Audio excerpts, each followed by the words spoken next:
Hi, teacher. Hello, everybody, and welcome back to the Torre De Babel Podcast. Today we have a Thanksgiving episode, but if it's your first time here, welcome to the Torre De Babel Podcast. Torre De Babel is an English institute located in Cochabamba, Bolivia, and we use this as an opportunity to be able to connect with our students or anybody who's learning English as a second language so that they can immerse themselves in the language so that they can really work on their vocabulary and then on their ear of really listening to native speakers speak. Yeah. My name is Rocky Guerrero. And I'm Lauren Guerrero. And we are the directors of Torre De Babel. So, I guess a little bit of a noticia for everybody, a little bit of a notice is we are going to start doing one episode a week, but that episode is going to be 40 minutes long. So one episode a week from now on, 40-minute long episodes. So it's the same amount of content. It's just a little bit easier to manage and a little bit easier to kind of digest. Yeah, and I get some more details of one subject in one episode. Because I feel like we end up running out of time every time. Yeah, I feel like we end up talking really fast trying to get all these details in because there's so many thoughts flying around. Yeah. And then also we end up running up. out of time with that kind of stuff too. Yeah. So you're going to have to speak up. Okay, I'll be louder. Okay.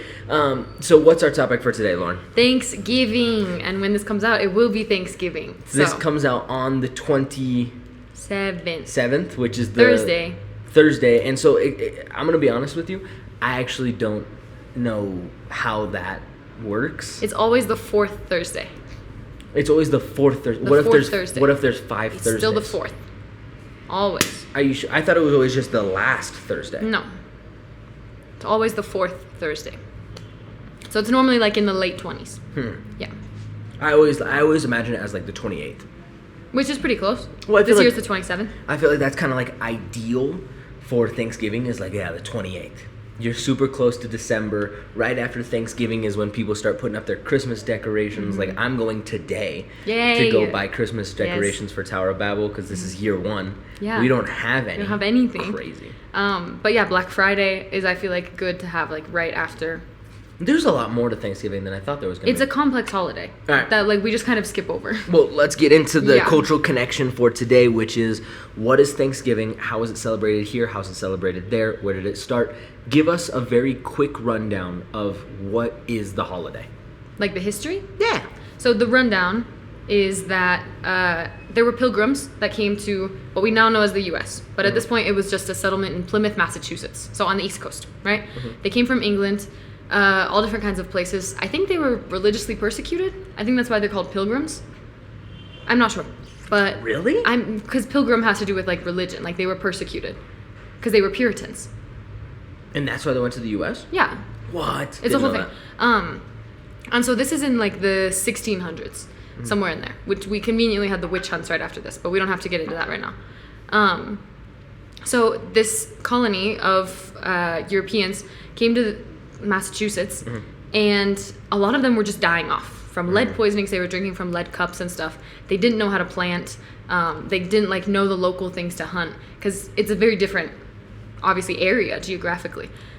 So you got a group of people who came from England, came over to now what is the continental United States, Massachusetts, which it wasn't called that at that point. It was just land. It was Plymouth Rock is what they called it. Yeah. That was their settlement, like where they lived. And these guys didn't know how to survive.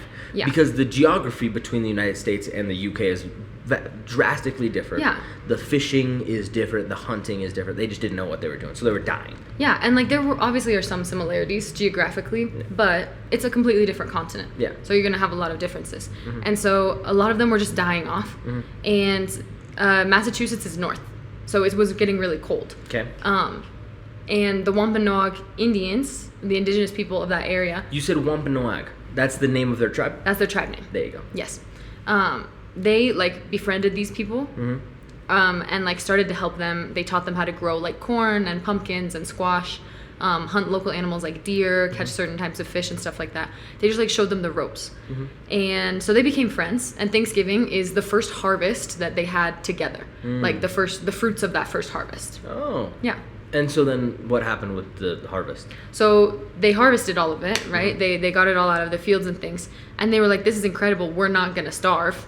And also November in Massachusetts, which is like Thanksgiving is super cold. Like, it's starting to get cold, Yep. and so everyone would have been really scared of winter coming.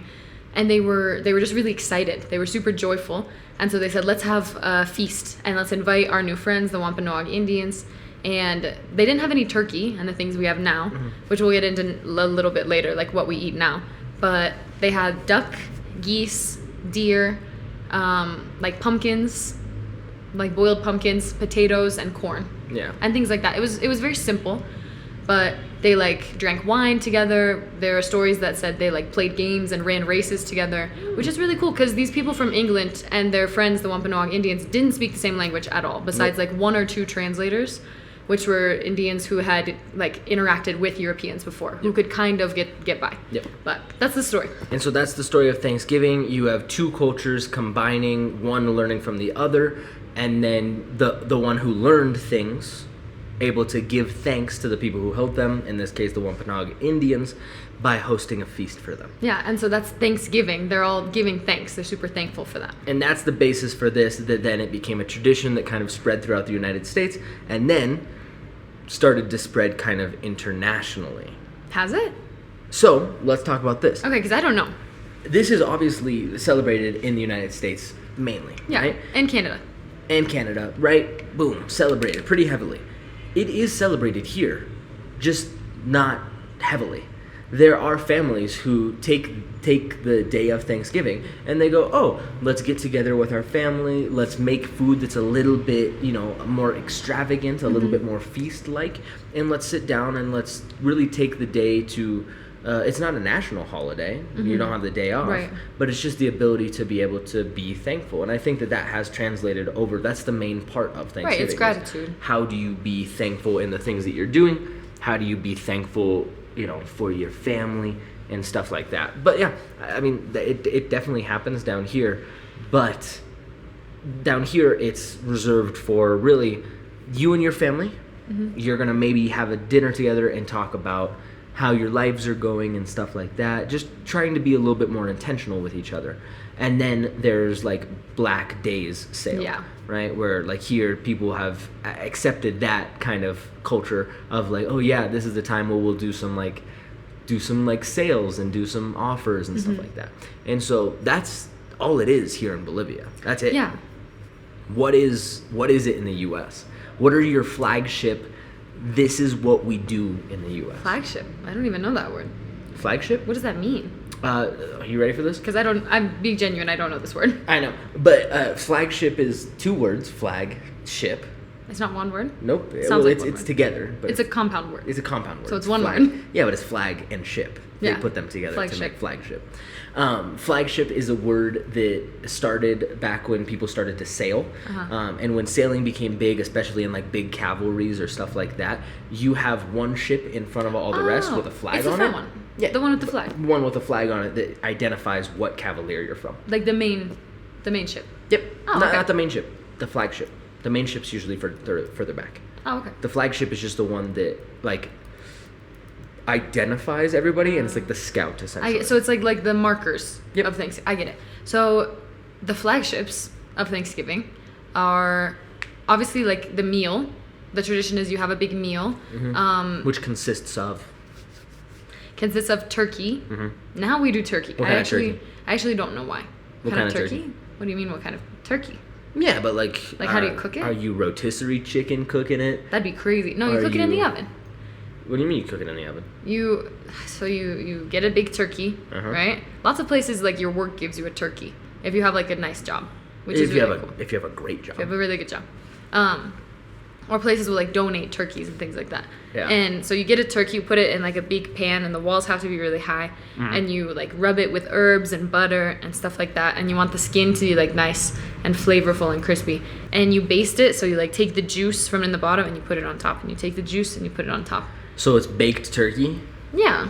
And listen, I know that I don't want to be mean in this podcast. Don't be mean. I don't want Do to you be not mean like in this turkey and podcast. Thanksgiving? No, I love turkey and Thanksgiving. You just described the driest, worst How do turkey you make turkey? in my entire How do you? I've never made a life. turkey. I'm 21 years old. I've never made a turkey. In my entire life. So, a really good recipe for a turkey is you take your turkey, and first off, you need to brine your turkey. Oh, I forgot about brine. You gotta brine your turkey. Yeah, so what soak do? it. You get some water, you get some white vinegar, you get some salt, you get some peppercorn, bay leaves, thyme, and create an aromatic brine. water, which is a brine Yeah. because it has a significant amount of salt in it. And vinegar. What salt does is it's gonna open up the pores of the turkey, even though it's dead.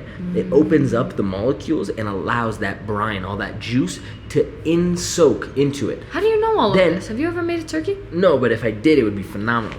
Then No, I've never made one. after 24 hours of soaking your turkey in a fridge, because it has to still be temperature Right. food safe, boom, take your turkey out, pat it dry, and then put it into a wire rack container back into the fridge To drip? to drip a little bit of the excess juice, but then more importantly, to get the outside of it crispy. Right, so it dries a little bit. Yeah, So it's not... I always wondered, because I've had like delicious, like moist, delicious turkey, and then I've had like really dry turkey that tastes like chicken. Yep, but Yeah. you need the skin to be crispy. That's the point of this, right? You want your skin to be crispy. Once you've dried that out for about 8 hours, you take your entire turkey out, and you have choices here. One, you can either take compound butter, which is just butter and herbs and spices. Yeah, like garlic and stuff like that. Right? And you can actually put it on the inside of the skin to once it starts baking, to start to make it really good. Or you can go the opposite direction, which is frying your turkey. You've seen all those videos. People deep fry turkeys. I've only seen that when they do like a turducken. Oh, yeah. Yeah. But what I'm saying is, turkey is your main meal. That's the main thing that you're doing. It's, super important. But then you also have hundreds of side dishes. I would argue that turkey's like the main thing that like you can't miss at a Thanksgiving dinner, but not the most exciting by far. No, because then you have stuffing, you have casseroles, Oh you my have mac gosh. and cheese, you Green have bean casserole. little sandwiches. You have cranberries. Cranberry sauce, but it's not a sauce, it's more of a jam. You can get like jelly ones, or you can have like a reduced sauce. Yeah. What else? Cornbread. You could have cornbread, like Need nice cornbread. rolls. Pie. Ooh. What's your favorite kind of pie? People who say pumpkin are psychos. I hate pumpkin pie. They need to. I can't. It tastes. There's no texture. It's not texturally interesting to me. It's just like a puree. Does it have to be a pie or can it be a crisp? Oh, crisps and crumbles. Go ahead. Tell us your favorite, like, Your- Thanksgiving dessert. Your in general. favorite pie, it's got to be like peach pie, right? Peach pie is Apple pretty pie. good. I love apple right? with apple a la mode with Yeah. a little ice cream on top. But then if you're talking a cobbler Cobbler or a crumble or a crisp or a crisp, Yeah. a crumble, you got to go blueberry. blueberry cobbler is incredible. Blueberry cobbler is to die for. And Peach if not, cobbler is peach. delicious. Yeah. Yeah, it's blueberry or peach. Yeah. If you could mix them, that's even better. I made an apple crisp once. Do you remember that? When I we do, lived it's in pretty Jackson Street? It was great. And so these are all like very fall themed. This is like, I feel like I get more excited for fall at Thanksgiving than I do for Halloween. Do you know what I mean? Just because you're food oriented. I I'm think food so. oriented, and Yeah. so I like Thanksgiving more than I like Halloween. Because Halloween for me, it's like, it's fall, yes, but you're distracted. Like, you have the activities, which is for Halloween. Yeah. But with Thanksgiving, you get, like, the flavors. You get, like, cinnamon, you get allspice, you get clove, like all of these, like, fall flavors with the desserts. That's all food based, but then you Yeah. also have drinks. Oh, like obviously, cider. If you're over the age of 21, because the drinking age is 21 in the U.S., if you're over the age of 21, obviously you have different types of beers that are spice infused and different wines and stuff like that. Right. But even if you're not, there's apple cider. There's hot chocolate even. That's more Christmassy. hot chocolate. I think we're getting into Christmas. but Apple there's cider teas. is pretty, like, my family used to have, like, we would buy the little packets. You know, you can get, like, hot chocolate packets. We'd Yeah. get apple cider packets. I don't like that. They were delicious. You just rip them open. I would just, like, they're so good. Yeah. Underrated thing is just sparkling juice. Yeah, I remember as a kid, because, like, the adults would open wine, Yeah, right? and you But get you have, your like, a Welch's, like, juice. sparkling grape juice, Yeah. and it always felt so fancy as a kid to, like, you have a glass bottle, you know? It was fancy. It was nice. Yeah. Yeah. So, like, the food, Food is the main aspect of Thanksgiving. yeah. That's, Lots of people just eat and eat and eat and eat, and then fall asleep. and I think because a lot of times that's like the one time the entire year you see your family, like your extended family. Yeah. Because during Christmas, everyone goes to do their own thing with their own personal families. Halloween, you're with your own families. Yeah, Halloween's not like a family thing. Easter, 4th of July. Maybe 4th of July you might get It together. depends. It depends on the family. But Thanksgiving is like the like gathering. Yeah, that's the family gathering. Pretty much for everybody every year. Yeah, like I remember like relatives I wouldn't see all year, or like I was like, I don't even know who you are. Didn't know even that we were related. Yep. We'd like all gather together. It's like, oh, nice to meet you, my uncle. Like, yep. I did not know that I knew these people. And so then food is the main aspect. Yeah. Then what's right outside of that? Food, and then I would say like the gathering, like having everyone around together, or Okay. football. Okay, so you got food, family, Football. So on Thanksgiving, the Dallas Cowboys usually play alongside with some other really teams. Yeah. But I think there's 3 games, and don't flame me in the comments if I'm wrong here. But No one who watches the NFL is I also know. watching our If podcast. Aaron They are two hap- Venn if diagrams Aaron that do not happens to intersect. watch this, he's gonna be pissed. He's gonna be like, "That's not how it works." No, they don't intersect. I promise. But there's a couple of Thanksgiving games. People will sit around, they'll watch American football. And so my family, when we were celebrating Thanksgiving, we would watch the Dallas Cowboys because my dad's team, and they're America's team. That's their Yeah. slogan, is America's Which team. they're not very good. So I know, they kind of suck. Yeah. It's fine though. But football is huge, and you Yeah. have, right before football, what happens? Sorry, during halftime of football, what happens? the halftime show. That's no. What are you talking about? The Macy's parade. Oh, I forgot about the Macy's parade. Only like the biggest aspect of. I used to of- love watching them dance. So the Macy's parade is, I would say, the one time in the U.S. where there's something that's even close to like Carnival down here in Bolivia. Yeah. They block off the streets. A bunch of businesses will make floats, and to be able to drive these cars down as advertisement. No one really dances. No, I've seen There's dancing. like there's mascots that dance, but like No, people I'm saying aren't like I've dancing. seen like dance groups. Like you go down But the that's a parade business. and then it's like there's a dance group and they're so good. Yeah. Yeah. And so that's like the one time that there's like an actual parade in the U.S. Like obviously there's Mardi Gras and stuff in like New Orleans. Yeah. But that's like, very specific, but a it's- cultural niche. Yeah, it's not the United States celebrating. Right, because Macy's Thanksgiving Day Parade is very national. Like I remember watching it on TV because it happens in like New York, right? It happens in New York Yeah. City, and it's right at halftime. And the like floats, the balloons are so cool because they have like big Snoopy. They have like big, I don't know, what's another one you remember seeing? They I always remember have a seeing big turkey. Garfield. There's a big turkey. It was always a big turkey. Yeah. They're super cool. I just think they're really fun. The Yeah. big balloons, and you always see people holding them at the bottom. Yeah. What time is it? All right, we got time. 'Kay. I got a fun fact for you. Tell me. What's the national bird of the United States? The bald eagle. The bald eagle, right? Yeah. Like people, if they think of bird and they think of United States, it's the bald eagle. Yeah. You know. I think I know what you're going to say. No, you don't. What am I gonna think say? they almost made the turkey the national bird. Yeah, that was pretty close. Okay. So yes, go ahead. in essence, the turkey was supposed to be the national bird of the United States. It was supposed to be, until somebody was like, "Oh, what about the bald eagle?" And they were like, "Yeah, that's cool, I guess." Because it looks way cooler. But the turkey is infinitely more it represents the United States so much better than A bald eagle. A bald eagle. A bald eagle is essentially just a vulture. They're scavengers. Yeah. They don't kill prey. They find prey that's already dead, and then they just scavenge off of them. They just eat them. What? I have a fun fact for you too. You know, in like America, USA, and you like hear the bald eagle. It's not the bald It's eagle. like a golden hawk. Yeah. They're never bald eagle sound like yeah, they don't actually make that sound. Yeah. But it's like supposed to be super patriotic. Yeah. But I like the bald eagles are the thing because it feels very elusive when I see them because you don't see them all the time. You know, How often do you see turkeys? all the time. In Montana, maybe. Aaron had a neighbor who had a pet turkey. They still have it. There were in Red Lodge. Remember, there would be turkeys just walking around anywhere. Yes, but There were turkeys everywhere. turkeys attack people. Do they really? Turkeys attack people. They're aggressive. They're strong. They're big. They're The toms? colorful. They are pronounced. It's a very interesting They bird. taste great. Yeah.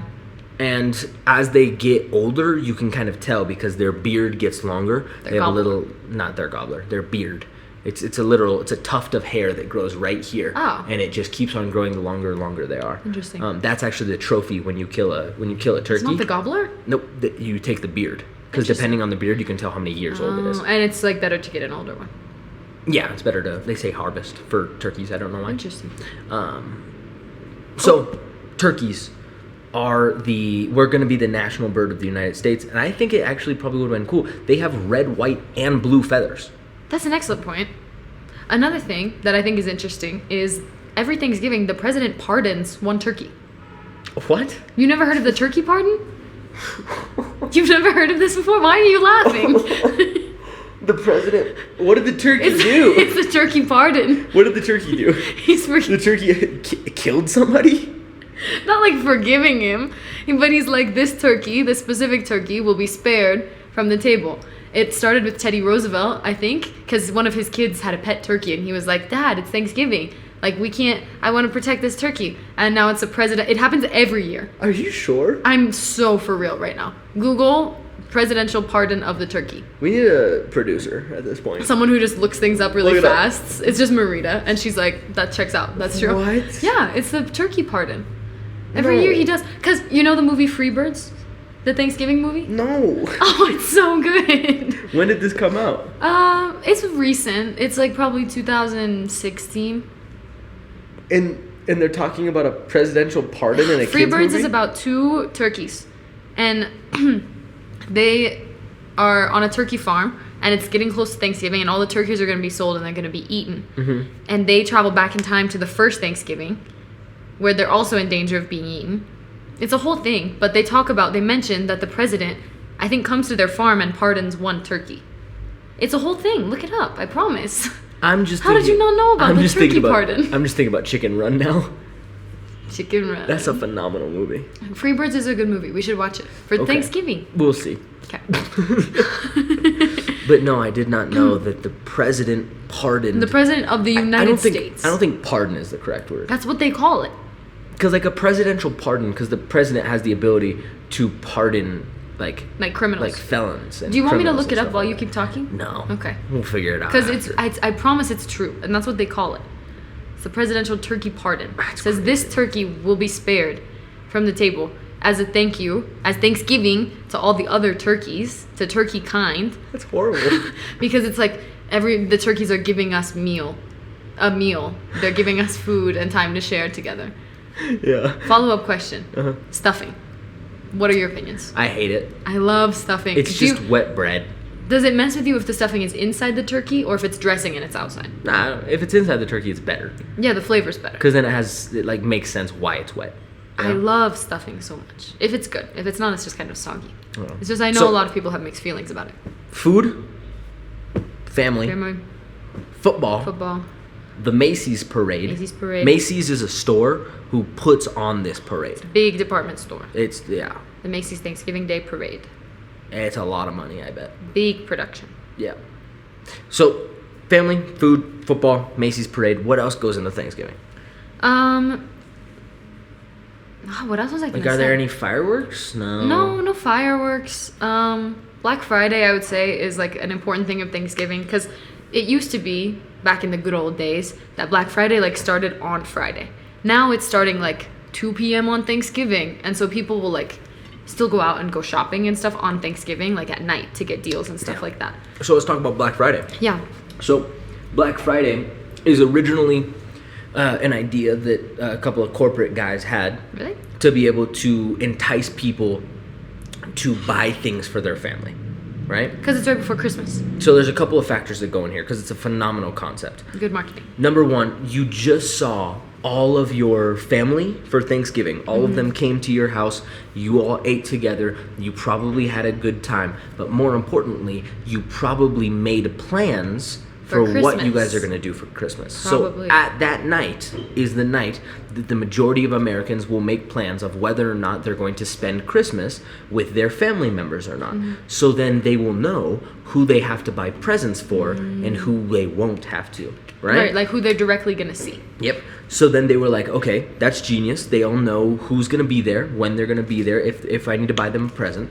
So now let's entice them right before Christmas that, hey, let's get your Christmas shopping done early so you don't have to stress out about it at all. Yeah. And we're going to put some really hardcore sales on everything to entice people to do things. People just watched football, the Macy's Parade, the commercials.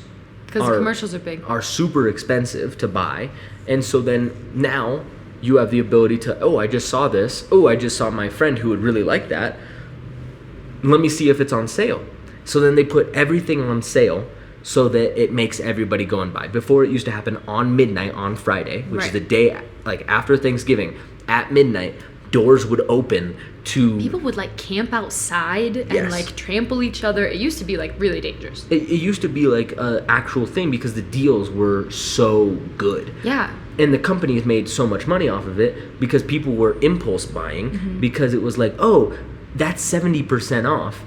Even though I would never buy that in my life, that's cheaper, such a good deal. Right? Yeah. Well, it's such a good deal. And you always see in like older TV shows like Friends and Seinfeld and stuff, they're like running and like pushing people out of the way for Black Friday. It's a serious thing. Yeah. But then the internet came along. Yeah. The internet came along and it kind of killed the spirit of Black Friday. Like the in-person shopping. Because now they have this thing called Cyber Monday, and then it's really Cyber Week, and it's really the entire month. It's just sales, because they just want you to keep buying stuff. This morning I got an email. Did you? Saying that, hey, Cyber Week has started. Yeah. And so it's this entire week, and it'll be all of next week. Yeah. Where you can buy the exact same things you can get in the store for the exact same price, except they ship to your door. Yeah. So why would I go in person when I can just get it shipped to my door? And so that kind of killed it a little bit. Yeah. But I feel like that's a very big part of Thanksgiving is you get to kind of feel out who you have to buy gifts for, and then you have the opportunity to like get good deals. It's really not that good of a deal, but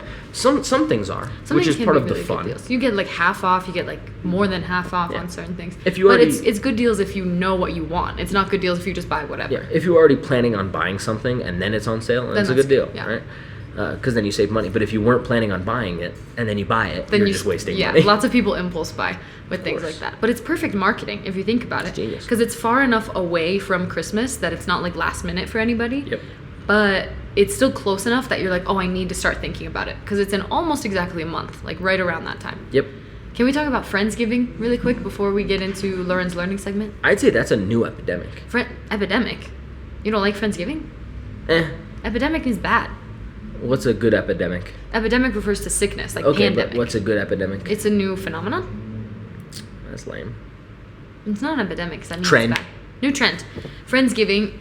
I think we see this because lots of like young people don't live with their parents or live like far away from their family, and so you see Friendsgiving, which is the same as Thanksgiving, but you just do it with your friends.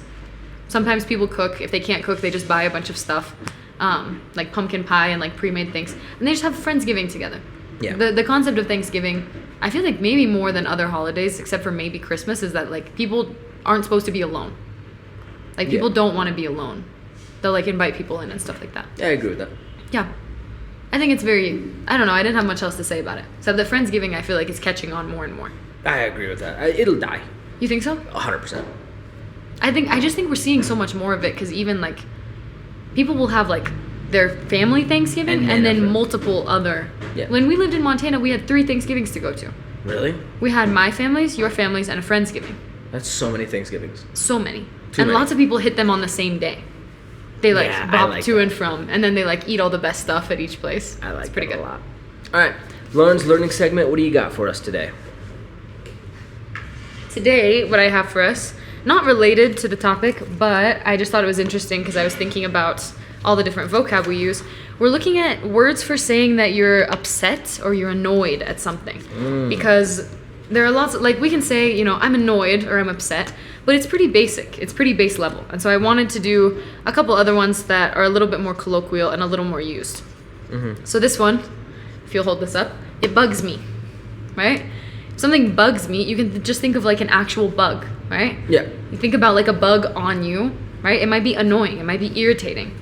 Well, I'm thinking about like mosquitoes. Yeah. When something like goes by, when a mosquito buzzes by your ear, that bugs you, and it's a bug. Yeah, you've seen me do that. Crash out if there's a mosquito buzzing in my ear. Yeah, I agree with that. And so we can see this. I feel like you see this in a lot of movies with siblings. Like, stop bugging me. Yeah, I'd say while she writes the next one, I'd say that the important distinction for this word to be able to say it annoys me is bugs is very, very little. It's more of an inconvenience than it is anything else. It's not like this is actually something wrong. It's more like this is something that's just mildly irritating. Yeah, something that's not a huge deal. Yeah, like it's not going to hurt you that a bug flies by your ear, but it's annoying. Yeah, definitely. Yeah. What's the next one? This next one is it grinds my gears. Ooh. So this one is a little bit more than like bug, right? Mm-hmm. Grinds your gears. If you think of your body as like a machine, as like a car, right? Mm-hmm. We all have manual cars here, so this is perfect, mm-hmm. right? If you shift wrong, you hear like a cring, right? And so your gears are grinding, mm-hmm. and that doesn't feel good. It's not a good feeling. Nope. And so you might refer to this as like maybe a sound, like nails on a chalkboard or something. Maybe that like grinds your gears, or it's just saying something upsets you, and it's more than bugs, right? Yeah, I think that like grinding your gears, the distinction for this one is it's something that happens. It's not like it has to be something that somebody does specifically. Like you're not going to be like, it grinds my gears when it rains.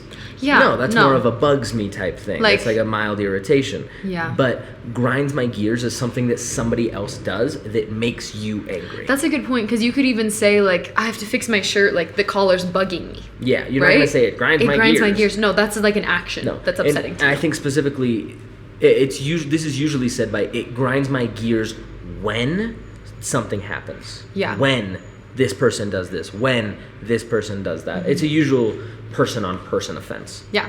This next one is it gets on my nerves, which I feel like I use pretty often, right? To me, this is something that's more repeated, right? Like I could say, you're getting on my nerves. It's something that might be a longer thing. The first time it happened, it didn't really bug you. It didn't annoy you. But then it keeps on happening, and you're like, hey, that's getting on my nerves. Yeah. Or, oh, it gets on my nerves when somebody does this over and over again. I agree that that's kind of like a repeated action. Yeah. And you can think of it as like your nerves, like, you know, like your actual nerves in your body that feel things. If something gets on those, like if something is on those, it doesn't feel good. No. Right? It's like, and I feel like we use this one a lot with like, this is starting to get on my nerves. Yeah. Right? Like it's beginning, because it's more of a process kind of thing. I agree. It's more of a process. It's not like an immediate like, oh, that was annoying. That bugged me. Right. It's more of a, oh, that's growing, right? That's getting on my nerves. Yeah. For example, like the mosquitoes might be bugging you, right? But if they keep buzzing and they keep biting you, it's like, okay, these mosquitoes are getting on my nerves. I need to leave. Because it's continuous. It's continuous. Yeah. Right. Okay, let's do another one. This one I feel like is a little more common for ESL students, because I think they might hear this one a little more often. This one, sometimes I hear a lot of students say makes, like that makes me crazy. The more common way we say this is something drives me crazy, or it drives me nuts. But I ain't driving. I don't understand that. The thing is, you can actually think of it like that. Think of it as you're in the car and it drives you crazy. That makes no sense. It does. That makes no sense. Well, it makes sense to me. So it drives you. Think about like it drives you to do something. Like what would drive you to? What would drive you to like? A car. No. What would drive you to do something? What would drive you to jump out that window? I think we're losing the plot. Maybe. Drives me crazy or drives me nuts, drives me insane is just something makes you into that state, right? If something makes you crazy, it drives you crazy. Once again, it's something that's happening to you that is making you react a certain way, which is not dissimilar. It is similar to it grinds my gears, right? So it grinds my gears is something is causing you to become irritated, and then it drives me nuts, or that drives me nuts is kind of like a, oh, it's not necessarily something, oh, that's what it is. Huh. It's not something that's happening right now. Drives me nuts, drives me crazy. You could say like, you're driving me crazy. That could be happening right now. If you think about it. I think, but the important thing with this is it's a more severe level. Well, more often than not, it's used when you're talking about something that does drive you crazy, not something that is driving you crazy. I guess, yeah. I would still say we use it in a continuous sense, though, of like, you're driving me insane. But it's usually more often than not used in like, oh, that thing, that drives me crazy. Yeah, I would say so. Yeah. But okay. I agree, it is a little bit more severe. It drives me crazy. Maybe recounting a story, like talking about a story in the past is like, oh man, and that thing drives me crazy. She knows not to do that because it just makes me so irritated. It's more severe. It's more just like, Yeah. What that makes me think of, actually, when you were talking about telling a story, I feel like we often hear, if someone says like, oh, and I was with, who was I with, right? They like forget something and they go, oh, now it's gonna drive me crazy. Yeah. Right? Like that's gonna bother you. That's gonna be stuck in your head the whole time. Yeah, I feel like it's not used very often, like, you're driving me crazy, because that's really rude. I feel like I use it to you. I know you do. Okay. This one is way more severe. What does this mean, Rocky? If it makes my blood boil. You know when you get really angry and then you start to get hot and you're just, you're angry and you're getting hot and you're just really frustrated? That, we describe it as blood boiling, right? So that makes my blood boil is something that literally makes you so angry that you're hot, that you're physically hot temperature-wise. It's making your blood boil. This is a very serious thing. This is getting out of annoyance and into anger. Yeah, this is to the point where we're like, okay, I can't be around this thing. Yeah. For example, like, maybe it bugs me when people chew with their mouth open, when they're like, right? Maybe it just bugs me. Maybe it grinds my gears. If it makes my blood boil, I cannot be at the table. Yeah. Right? Because it's just so irritating to me. Okay, I have two more. Two more? Two. Yeah, sure. This one's pretty simple. What is a pet peeve? A pet peeve, I actually don't know what the word peeve even means. Me neither. But pet, you're talking about a mascota, right? You're talking about a cat or a dog or a fish or whatever. And so you can be angry at a cat, you can be angry at a dog, but you still like love them and you can't be that mad at them. And I think that's where pet peeve kind of comes from, because it's not serious at all. It's just something that's just like, that's not great. It's something that's not great that does really bug you, but you're really not going to do anything to change it. Yeah, I feel like pet peeve we refer to as like your top annoyance for things, like, and it sometimes is irrational. Yeah. For example, you could be like, it's like, I'll use the chewing thing. Like, it's my pet peeve is when people chew with their mouth open. Yeah. Right, like that's the thing that bugs you the most, but it's not like any harm to you. Yeah, I wouldn't say the most. It's just something that is irrational that bugs you. Maybe. I don't know. What's a pet peeve of yours? When people, like, cut me off. Speaking or, like, walking? Speaking. Mm-hmm. That's fair. Like, talk when I'm talking. It's like, don't do that. It doesn't hurt me at all, but it's annoying. Yeah, I would agree. Okay, this last one is pretty severe. I just thought that the etymology of this one was really interesting. So if something is the bane of my existence, this is, like, I would say, for example, this printer is the bane of my existence, right? It's not working. It works for everyone else, but it doesn't work for me. I think we have to break this one down word by word. We do. So bane, actually, I did the research on this. Bane comes from an Old English word meaning wolf.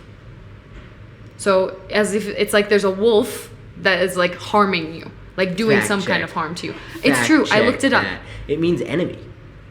A wolf is probably your enemy? No, it's Latin for enemy. Are you sure about that? Almost 99%. Because I did the research for the podcast. No, because Bane is like the enemy of Batman, and that's like the kind of joke that's like around that. Is Bane. You're going off of Batman. No, but Bane literally means enemy.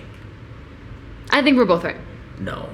I looked it up for this. I said, where does bane of existence come from? Etymology. But bane really does mean the opposing factor or the enemy or the thing that is like against you. Yeah. Something against. En like, contra con. Yeah. And then of my existence, it's now you're giving characteristics to what kind of bane it is, what kind of enemy it is.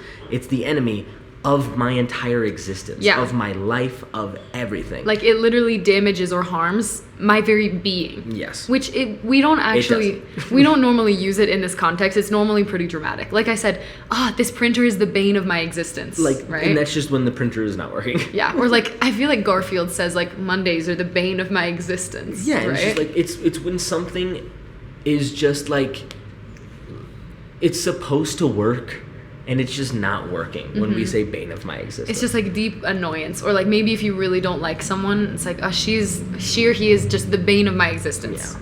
Right? Did you ever you didn't grab the box? No, I didn't grab the box. All right, I'm going to grab the box. Okay. Is that your last one, right? That's my last one, yeah. But I think, the reason I think we're both right on bane is because you said it's from Latin, and mine was from Old English. So I'm sure Latin evolved from enemy. They used enemy to refer to a wolf in Old English, because Latin is older. Well, So I'm sure it had its, its phases going through. Well, there's a wolf breed called Bane. Exactly. That's what I'm saying. I know, but that doesn't mean that the meaning of the word is wolf. No, but in Old English it is. I promise. All right. Give me one. Give me one. Okay. Ooh, you'll like this, Rocky. How did you find or search for the colors of the institute and the name? Oh, let's go. You love this question. This is actually, so if you're watching on video, look at this yellow. This is not Tower of Babel yellow. I'm very specific about it. This yellow. This is almost more green than That this. yellow is not Tower of Mine Babel is not. yellow. This is Tower of Yours Babel is very yellow. crisp. This is Tower of Babel yellow. I like this yellow though. The actual code for Tower of Babel yellow is FFC000. That is the code for the color for Tower of Babel. How did I find it? I was trying different color combinations for actually a different project that I was doing, and I found this yellow that I really, really liked, and it stuck in my mind. And then when we had the idea for Tower of Babel, when we started to work on it, I was like, okay, what is something that is trustworthy, is the first thing that I thought. Trustworthy. Something that is vibrant and exciting, but something that is still very professional. And so the first color that I tried was red. Yeah, I remember. I was like, yeah, like that's exciting. Red is exciting. Red is trustworthy. But it looked too bland. Yeah. Like when you looked at it, it was just like, oh, like it's a very... Yeah, it's trustworthy, it's nice, but it's not youthful. Yeah, and I feel like red is really overused with food places because red is supposed to make you hungry. I know, right?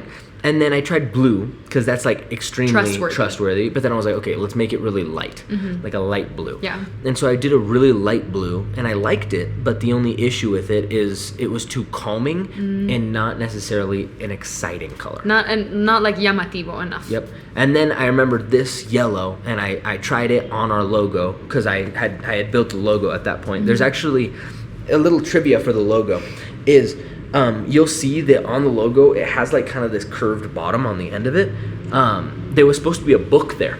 I had a book. I remember. I had a book there, and I decided to actually take it off because it was too distracting, and this logo is iconic. This is the one that's stuck. It's killer. I love it. And then the name is a little bit different. The name, me and my wife are Christians. My family is Christian. My parents actually started this nonprofit here in Cochabamba called City of Refuge, Ciudad de Refugio, which is based in the Bible. And when I was thinking about the name for this place, I was like, okay, I want something that evokes languages. I want something that evokes like taking things to its root, to its very beginning, and then something biblical. And it was just like Tower of Babel. And a lot of people have a bad misconception about Tower of Babel, where they go, well, that's God punishing all of the people for trying to build up to him.